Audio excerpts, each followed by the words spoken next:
कि ये जो सोशल मीडिया में वायरल हुए या किसी और तरीके से जो पहले खुले हुए पेपर हैं वो उससे मैच करते हैं कि नहीं। वो तो चंद मिनटों का काम है, उसके लिए कमेटी बना के ये लटकाने का काम। मूल बात जो है, भारतीय जनता पार्टी के कुशासन में इसी तरह से छात्रों से धोखेबाजी का अमृत काल चल रहा है।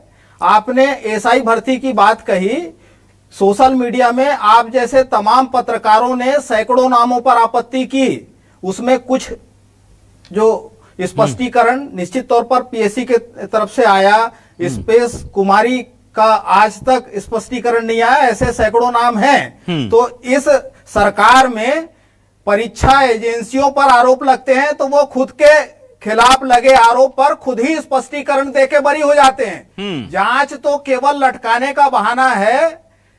इस सरकार में देखिए, अरुण साव जी बिलासपुर जिले से आते हैं। बिलासपुर में जो पीएससी का वेलिडेशन हुआ पिछले समय में, पीएससी परीक्षा में जांचने वालों के नाम सोशल मीडिया में वेबसाइट पे जारी किए गए। जो अपात्र शिक्षक जो स्कूल के एलबी थे, जो मिडिल स्कूल के टीचर हैं, वो पीएससी के पेपर जांच रहे हैं, बाकायदा उनका नाम और नंबर वेबसाइट से जारी हो रहे हैं। ये तो इनका यूपीएससी पैटर्न है। जो दावा करती है भारतीय जनता पार्टी, उसके ठीक विपरीत इनका आचरण है। जो जिम्मेदार लोग हैं, जिनके खिलाफ जांच होनी चाहिए, वो तमाम परीक्षा एजेंसी, चाहे वो यूनिवर्सिटी के हो चाहे भर्ती परीक्षा के हो, वो अपने खिलाफ लगे आरोप पर खुद ही स्पष्टीकरण देके बरी हो जाती है। कौन से मामले में जांच हुआ है ये बताएं। 2003 और 2005 के पीएससी भर्ती में आपको याद होगा 3000 की भर्ती प्रक्रिया 5 में पूरी हुई। हाईकोर्ट में प्रमाणित हुआ था कि किसी अभ्यर्थी को 50 पूर्णांक मान के नंबर दिया गया, किसी को 75 मान के दिया गया।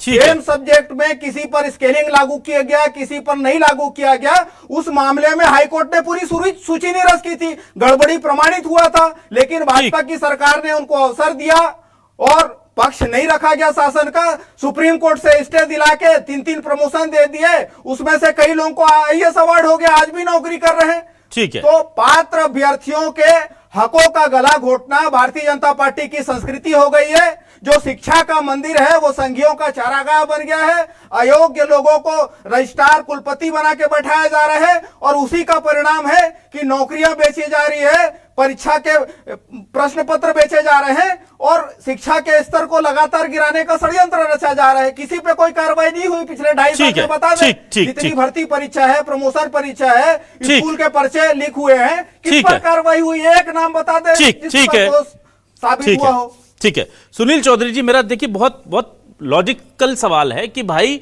पेपर लीक हुआ है या नहीं, ये पता करने में 1 हफ्ता क्यों चाहिए? आप ये पता करने में लगा सकते हैं 2-4 महीने, 2-4 साल, 2-4 दशक कि किसने किया। पेपर लीक हुआ है ये पता करने के लिए मुझे बताइए 5 लोग, 1 हफ्ते का समय क्यों चाहिए? ये तो हो सकता है ना। तो आप अगर कह रहे हैं कि पारदर्शिता से काम होगा तो दिखना भी तो चाहिए ना कि पारदर्शिता है। अगर मेरे पास मैसेज में ये 1 घंटे पहले कोई चीज पड़ी है और वही पेपर खुलकर आता है तो ये तो स्वतः सिद्ध हो गया कि पेपर लीक हुआ है। और अगर इस मैसेज पर आपको ऑब्जेक्शन है कि ये मैसेज हो सकता है बाद में फैब्रिकेट किया गया, कुछ किया है, तो ऐसा एक तो नहीं है, 2-4 लोगों के मिले हैं, उसको चेक करा लीजिए।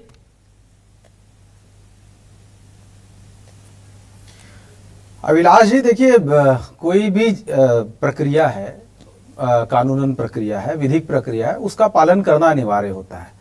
और ऐसा नहीं है कि आपके न्यूज 24 में आकर के पूरा जांच प्रक्रिया लेकर के कोई बैठ जाए और बताए कि देखो ऐसा है वैसा है। विभागीय स्तर पर जांच हो रही है ना, तो वो जांच स्तर पर तो, और दोनों स्तर पे जांच हो रही है। 12वीं की हिंदी परीक्षा, 12वीं की हिंदी परीक्षा का पेपर लीक हुआ था 3 महीने पहले, विभागीय स्तर पर जांच हुई उसकी। आप बोलने नहीं देते ना, यही दिक्कत है अभिलाष जी। बोलिए, आप सुन लीजिए ना, एक प्रश्न किए तो मैं उत्तर दे रहा हूं, फिर आप दूसरा पूछिए।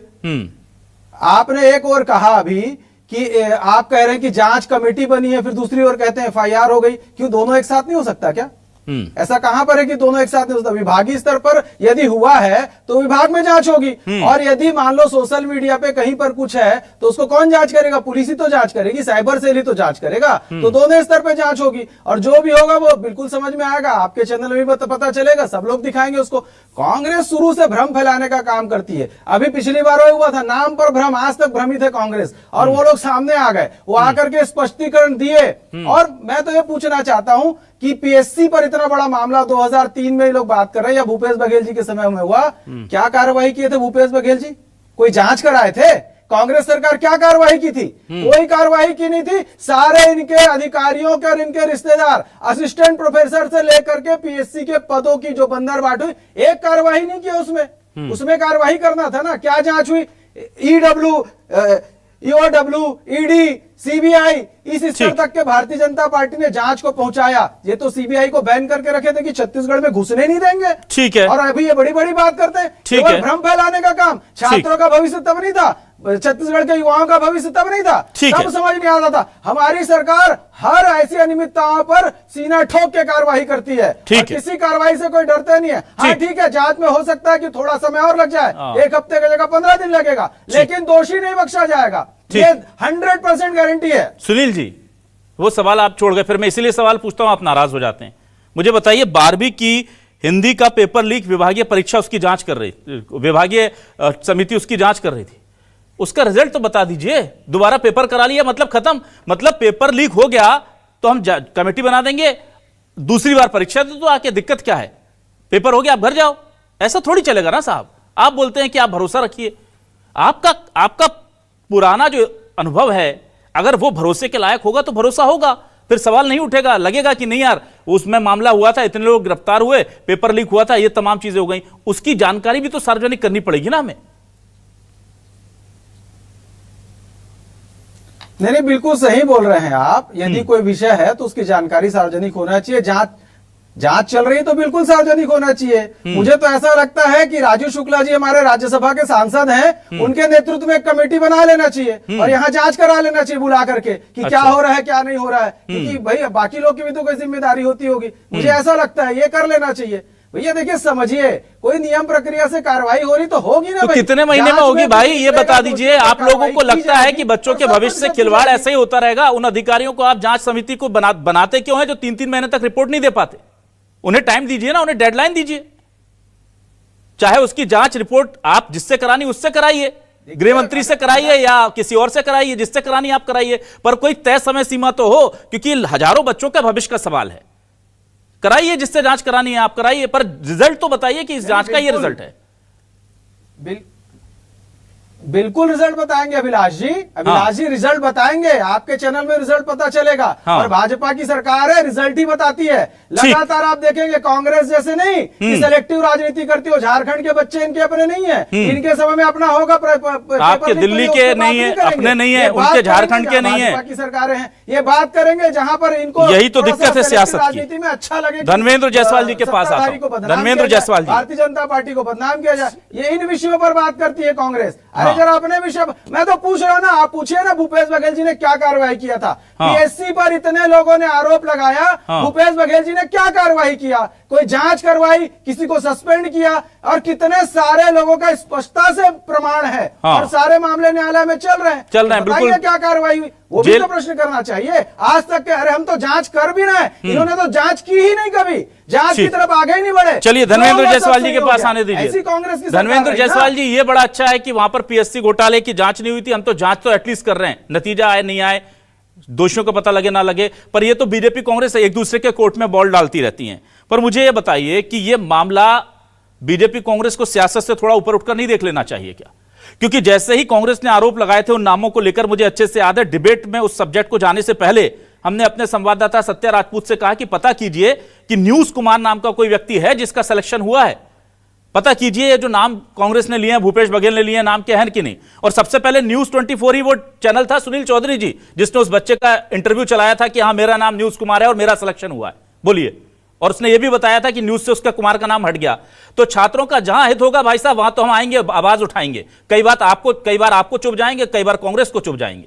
पर धर्मेंद्र जायसवाल जी, मुझे ये बताइए कि झारखंड के छात्र बीजेपी को प्यारे हो गए, दिल्ली के छात्र कांग्रेस को प्यारे हो गए, छत्तीसगढ़ के छात्र चलिए अभिलाष मिश्रा को प्यारे हैं, तो ये कब तक चलता रहेगा? भविष्य भाई हमारा, इनके लिए तो सबको एक सुर में बात करनी चाहिए। अगर प्रबंधन ने कुछ गलती कर भी दी थी तो सुनील चौधरी जी को, सुरेंद्र वर्मा जी को, धर्मेंद्र जायसवाल जी को, अभिलाष मिश्रा जी को, एनएसयूआई को और एबीपी को, सबको यह मांग करनी चाहिए कि तुरंत इनको गिरफ्तार करके जेल में डालिए। ये कहां चली जाती है बहस हर बार छात्रों के नाम पर? अभिलाष जी, सुनील जी मेरे बेहद करीबी मित्र हैं जी। मैं उम्मीद करूंगा कि वो डिबेट खत्म होने से पहले ये आश्वासन दे करके जाएंगे कि ये जो जांच कमेटी बनी है इसकी रिपोर्ट इस सरकार के कार्यकाल खत्म होने से पहले आ जाएगी। 3 महीने की बात आप कर रहे हैं, मैं कह रहा हूं कि सरकार के कार्यकाल पूरा होने से पहले उसकी रिपोर्ट आ जाएगी। ये आश्वासन देकर मेरे मित्र सुनील चौधरी जी जाएंगे, ऐसा मुझे विश्वास है। जहां तक युवाओं के भविष्य की बात है, यदि उसमें भी राजनीति करने लगे, उसमें भी कांग्रेस भाजपा देखने लगे, उसमें भी झारखंड दिल्ली देखने लगे, तो जो स्थिति बनी है उससे ये स्थिति और बदतर ही होगी। व्यापम के तमाम मामलों को लेकर के अभिलाष जी, हमने आपके साथ कई बार डिबेट में चर्चा की है। व्यापम का एक जो पिछली भर्ती परीक्षा थी उसको लेकर के जिस तरीके से भारतीय जनता पार्टी के प्रवक्ता का रूप था वो तो चौंकाने वाला था, सिर पीटने लायक था। तो वो कहते थे कि यदि कहीं कोई गड़बड़ी हुई है तो आप हाईकोर्ट जाइए, कोर्ट में लड़िए। हमारी एजेंसी ने परीक्षा ली है, उन्होंने जो परिणाम जारी किया है, जबकि परिणाम को में गड़बड़ी है उन्होंने स्वीकार किया था, लेकिन कहा कि हम कार्रवाई नहीं करेंगे, आप हाईकोर्ट जाकर के लड़िए। तो कम से कम आज सुनील चौधरी जी ये कह रहे हैं कि इस मामले में कार्रवाई होगी।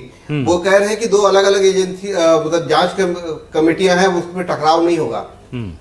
मैं स्पष्ट रूप से आपको बताना चाहता हूं कि पुलिस जैसे ही इस एफआईआर के आधार पर यूनिवर्सिटी कैंपस में जांच के लिए जाएगी तो उसको वहां रोक दिया जाएगा और ये कहा जाएगा कि विभागीय समिति जांच कर रही है, ये 5 लोगों की हाई पावर कमेटी है, जब तक इसके जांच रिपोर्ट सामने नहीं आएंगे तब तक आप इस पर कार्रवाई नहीं कर सकते। वो जो सोशल मीडिया पे चल रहा है उसकी जो जांच है तो वो उससे ये पता नहीं चलने वाला है कि गड़बड़ी कहाँ हुई है। गड़बड़ी जहां हुई है वो यूनिवर्सिटी का कैंपस है, वहां का परीक्षा नियंत्रक का कार्यालय होगा, वहां के रजिस्ट्रार का कार्यालय होगा, तो वहां तो पुलिस जांच करने पहुंच नहीं पाएगी। कैंपस में ट्रेसपासिंग का उनको परमिशन ही नहीं मिलेगा। तो ये कुल मिलाकर के इस पूरे जांच को उलझाने की कोशिश है।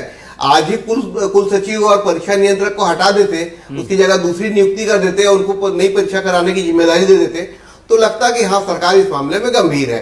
जांच कमेटी के बारे में मैंने जो कहा है वो मैं उम्मीद करता हूँ सुनील जी उसका आश्वासन देकर के जाएंगे। सुनील जी, जिस तरीके से छत्तीसगढ़ के तमाम परीक्षाओं की बात हो रही है, खासतौर पर भर्ती परीक्षाओं की बात, एकेडमिक परीक्षा में तो चलिए एक बार ये स्वीकार कर लिया जाएगा कि 1200-1500 छात्र हैं, दोबारा तैयारी करके फिर से परीक्षा दे लेंगे और उनको केवल पास होने की चिंता होगी, उनको नौकरी का मामला नहीं है। लेकिन यहाँ नौकरी से संबंधित सारी भर्ती परीक्षाओं में जो गड़बड़ियां हो रही है उसको रोकने के लिए कोई कदम उठता नहीं दिखता।